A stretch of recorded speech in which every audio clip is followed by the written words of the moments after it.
अच्छा सुनो, Mithila boys production का ना सब्सक्राइब कर देवे, बगल में जो बेल आइकन है ओकरो दबा देवे।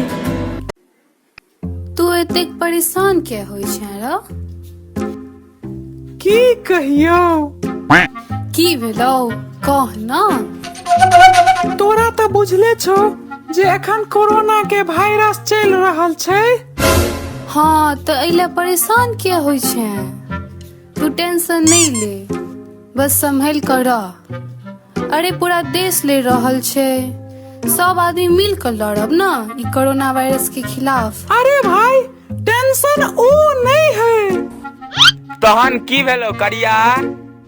अरे यार की कहियो, कोरोना दुआरे हमर गर्लफ्रेंड हमरा छोड़ के भाग गेल यार।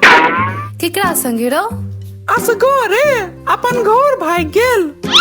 ओ हमरा भेल जे कोनो दोसर आदमी संगे भाग गेलो कतो। अरे नहीं यार, दूसर आदमी सने जे भागल रहते तो एते काल नस नहीं हम कटने रहतिए। से तो छै।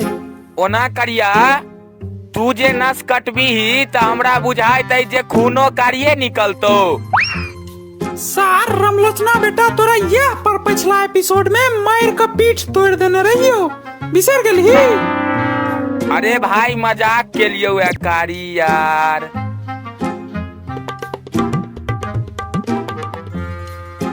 सर सर अहाँ दुकान कहिया खोल लेलिए?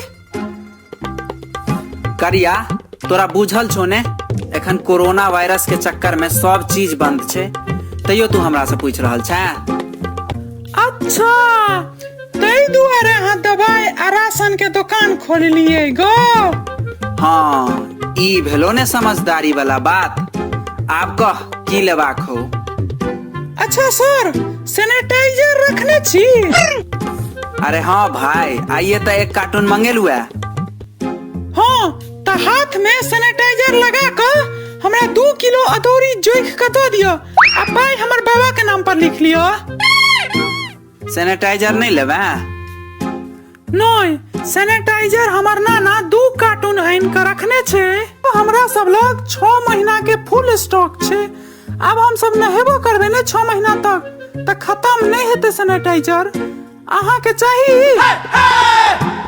अरे नहीं भाई, हमरा नहीं चाहिए भाई, हमरा लगे छे जे ऐज से तभी काहे नहीं रहल है।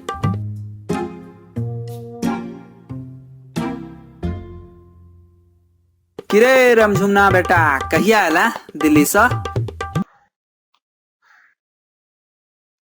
गोर लगता है काका। हाँ निके रह। तू तो पिछले महीना दिल्ली गेल रही ने कमाई लेल, आबियो गेल ही महीना। की कहू काका, कर्जा लकर दिल्ली गया, 1 महीना काज किया, और जहन सैलरी के टाइम आया तो मालिक बोला कोरोना वायरस के चक्कर में कंपनी बंद हो गया। हमरा उतो से कर्जा लकर गांव वापस आवे पड़ गया। अब फिर से कर्जा लकर दिल्ली जाना पड़ेगा। अरे दिल्ली से आला तो कोरोना वायरस के टेस्ट करेला की? हाँ काका, गांव में इतने देरी सब गोटा बोला टेस्ट करवा लो। अच्छा तो हम टेस्ट करवाया पूरा। अच्छा तो की भेलो में? टेस्ट में कोरोना तो निगेटिव निकला, लेकिन HIV पॉजिटिव निकल गया यार। अब तो और ज्यादा परेशानी हो गया। अरे बाप रो बा, ऐसा बढ़िया तो कोरोना हो जाता अहाँ के से ठीक रहता यो। ये बात तो तुम ठीक है कहता है।